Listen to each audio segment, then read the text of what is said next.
सौराष्ट्रे सोमनाथं श्रीशैले मल्लिकार्जुनम् उज्जयिनीनां महाकालम् ओङ्कारम् अमलेश्वरम् परल्यां वैद्यनाथं च डाकिन्यां भीमशङ्करः सेतुवन्दे तु रामेशं नागेशं दारुकावने वाराणस्यां तु विश्वेशं त्र्यंबकं गौतमी तटे हिमालये तु केदारं घुष्मेशं च शिवालये एतानि ज्योतिर्लिङ्गानि सायं प्रातः पठेन्नरः सप्तजन्म कृतं पापं स्मृणीनि विनश्यति सौराष्ट्रदेशे विशिदेति रम्या ज्योतिर्मयं चन्द्रकलावतंसं भक्तिप्रदानाय कृपावतीर्णं तं सोमनाथं शरणं प्रपद्ये तं सोमनाथं शरणं प्रपद्ये शंकर जगत वंदे जगदीशा सुर नर मुनि शबना वही शीशा एक बार त्रेता युग माही गयो शंभु कुंभ ऋषि पाही संग सती जग जननी भवानी पूजे हु मुनि अखिलेश्वर जानी शिवहि शंभुगन करही श्रृंगारा जटा मुकुट अहि मौरु शमारा नयन तीन उपवीत भुजंगा सिर ललाट शशि सोहति गंगा शिवद्रोही मम दास कहावा सोनर सपने हूँ मोहिन भावा विश्वनाथ मम नाथ पुरारी त्रिभुवन महिमा जगत तुम्हारी उमा कहाँ मैं अनुभव अपना हर बिनु भजन जगत सब सपना भवानी शंकर वंदे श्रद्धा विश्वास रूपिणौ हिमाश्रुतो हि वक्रोपि सिद्धा स्वांतस्तमीश्वरम। आज की शिव ज्योतिष वाणी में फरवरी के महीने के लिए लेकर आया हूँ धन राशि वाले जातकों के लिए कि उनका फरवरी का महीना कैसा रहेगा। फरवरी का महीना सबसे पहले आपको बताऊं 14 फरवरी तक मकर में बुधादित्य योग है। क्या योग है? बुधादित्य योग।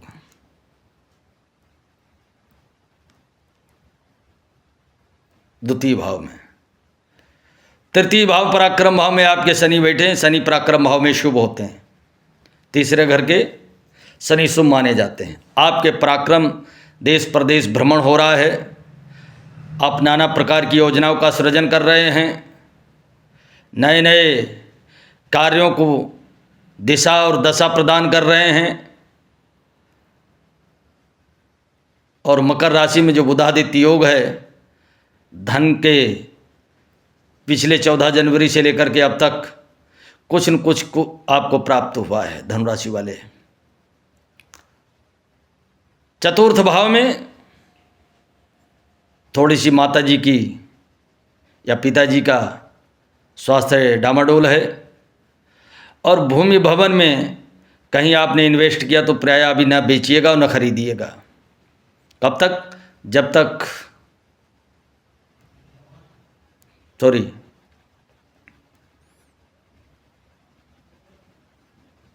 राहु और शुक्र बैठे हुए हैं मीन में, चतुर्थ भाव में, तो माता जी को थोड़ी प्रॉब्लम हो सकती है। ध्यान रखना। क्या प्रॉब्लम? मानसिक प्रॉब्लम हो सकती है। शारीरिक सेहत थोड़ी गड़बड़ हो सकती है कि शुक्र राहु की युति माता जी के लिए विशेष प्रॉब्लम खड़ी करती है। पिताजी की सेहत पे इफेक्ट पड़ता, लेकिन उतना नहीं जितना कमा का।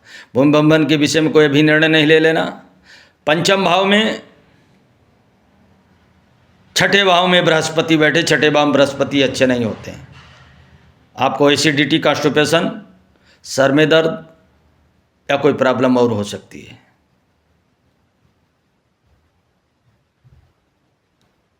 और सप्तम भाव में मंगल बैठे हुए हैं मिथुन के। किसमें? थोड़ा पत्नी से संभल के रहना, जिनकी शादी हो गई, क्योंकि वो अधिक जल्दी अग्रेसिव हो सकती है। धनुराशि वाले जातकों को बता देता हूँ, दबाने की कोशिश नहीं करना, उसके इस समय डिक्टेटरशिप है। जिनकी शादी नहीं हुई वो कृपा करके अभी मार्च तक शादी न करें, मार्च के बाद शादी करें। संतान के लिए समय, शिक्षा के लिए अभी ये समय अच्छा नहीं है। केतु आपके 10वें भाव में है। अध्यात्म में इस समय आपकी रुचि बढ़ रही है। धनुराशि वाले जात को कहीं आपकी धर्म यात्रा या कुंभ यात्रा या तीर्थ यात्रा अथवा अपने कोई इष्ट मित्र के माध्यम से कोई अच्छे टूर पे जाने वाले हैं। विदेश की भी यात्रा हो सकती है। पिताजी को कहीं ज़्यादातर गाड़ी घोड़ा लेकर के नहीं घुमाना, और हो सके तो कम से कम मोटरसाइकिल या कार चलाना, हेलमेट पहन के रखना। समय का पहिया बहुत अच्छा आपका जा रहा है। बस आपके राशि के जो स्वामी हैं वो छठे भाव में पड़े हैं। छठे भाव में बृहस्पति अच्छे नहीं होते हैं। 14 मार्च के बाद बृहस्पति जैसे ही मिथुन में पहुंचेंगे और मंगल और गुरु की युति होगी, आपके विवादों से संबंधित, न्यायालय से संबंधित सारे कार्य आपके सफल हो जाएंगे। धनु राशि वाले जात को 29 मार्च, वैसे प्रारंभ तो 14 फरवरी के बाद ही हो जाएगा। धीरे धीरे समय आपके जीवन में ध्यान ये रखना कि शनि महाराज चतुर्थ भाव में पहुंचेंगे। कब? 29 मार्च को। 29 मार्च को शनि महाराज चतुर्थ भाव में पहुंचेंगे तो थोड़ी सी दिक्कत देंगे, लेकिन कोई फर्क नहीं पड़ेगा। क्यों नहीं फर्क पड़ेगा? मिथुन में बृहस्पति होंगे, उनकी दृष्टि आपके ऊपर होगी, मिथुन महाराज और मंगल की भी होगी। तो आप मार्च के महीने में भूमि, भवन, धन, वैभव, सारा कुछ कुल मिलाकर के धीरे धीरे समय बदलने वाला है। क्या करना? क्या है करना? आप इस समय धनु राशि वाले मकर में सूर्य हैं, सूर्य को अर्घ दो, कुंभ में स्नान करो, गंगा जल पान करो, तुलसी दल पान करो, शाकाहारी बन जाओ, शुद्ध एकदम, लहसुन प्याज छोड़ दो। धनु राशि वाले जात को नमो नारायण या विष्णु सहस्त्रनाम का सुबह को उठ करके स्तोत्र सुनो, या विष्णु महायज्ञ कराओ, अथवा महालक्ष्मी यज्ञ कराओ, अथवा 12 अक्षर ओम नमो भगवते वासुदेवाय नमः इसका पाठ करो। आप पे थोड़ा पितृदोष हो सकता है अगले महीने में। जब कुंभ में सूर्य जाएंगे, शनि की युति होगी, तो भागवत का मूल पाठ स्वयं करो अथवा किसी से कराओ, तो घर में पितृदोष खत्म होगा और आपके सारे मनोरथ पूरे होंगे इस संसार में। और जब संसार से जाओगे, इसी क्रिया को करते रहे, अंत में भगवान नारायण के परम धाम को आप प्राप्त होगे। सभी समस्त संसार के मानव मात्र के लिए इन संसार में, इस मनुष्य जीवन को कैसे सुदृढ़ बनाया जाए, किस तरीके से इसे प्रबल बनाया जाए कि हमारे जीवन में कलह, क्लेश आदि व्याधि ये कैसे समाप्त हों, जिन बुरी प्रवृत्तियों में, बुरी आदतों में हम सब मन के अधीन होकर के, इंद्रियों के अधीन होकर के अपने मानवीय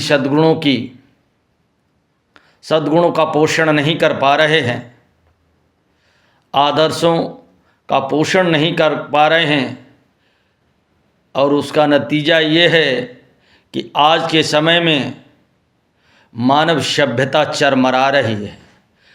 मानव सभ्यता पर खतरा मंडरा रहा है। परिवार से लेकर समाज, समाज से लेकर के राष्ट्र, और राष्ट्र से लेकर के समस्त विश्व के ऊपर, और उसकी जड़ में है हमारा गृहस्थ जीवन। चाहे वो किसी मजहब का हो, चाहे वो किसी जाति का हो, समस्या सबकी एक ही जैसी है। क्योंकि हमने अपने जीवन को संपूर्ण जीवन मान लिया है कि इसके बाद जीवन नहीं है, जबकि वास्तविकता यह है ये तो केवल एक रिहर्सल है। क्या है? और जीवन तो कुछ और है। यहाँ तुम्हें उस परम पिता परमेश्वर ने जिम्मेदारी देकर के भेजा है कि आप गृहस्थ जीवन का पालन करो, आप वानप्रस्थ जीवन का पालन करो, आप संन्यास का पालन करो, आप ब्रह्मचर्य का पालन करो। लेकिन किसी का पालन नहीं हो पा रहा है। ब्रह्मचर्य बच्चों का जल्दी से जल्दी छीण हो रहा है। ये सबसे बड़ी भयंकर बीमारी खड़ी हो रही है आने वाले विशेषकर भारतीय मूल के निवासियों के लिए, कि जो परंपराएं ऋषियों ने डाली थीं और देवों के भी महादेव को साक्षी मान करके उनके द्वारा परंपरा डलाई गई थी, जो आज की शादियां हैं पति पत्नी, इस ब्रह्मांड की पहली शादी भगवान शिव ने की, और उसका परिणाम मालूम क्या हुआ? सभी देवता पूजे जाते हैं, लेकिन उनके परिवार वालों की पूजा कोई नहीं करता। राम पूजे गए, कृष्ण पूजे गए, राधा पूजी गई, सीता जी पूजी गई, इंद्र, कुबेर, वरुण इत्यादि सभी देवी देवता पूजे जाते हैं, परंतु उनके बच्चों की पूजा कोई नहीं करता। यहाँ आप देखिएगा कि मानव के गृहस्थ जीवन की पति पत्नी के संबंधों की आधारशिला देने वाले आज के जो दाम्पत्य जीवन की, वो भगवान शिव और पार्वती से शुरू हुई थी। लेकिन शिव भी छंदबद्ध था,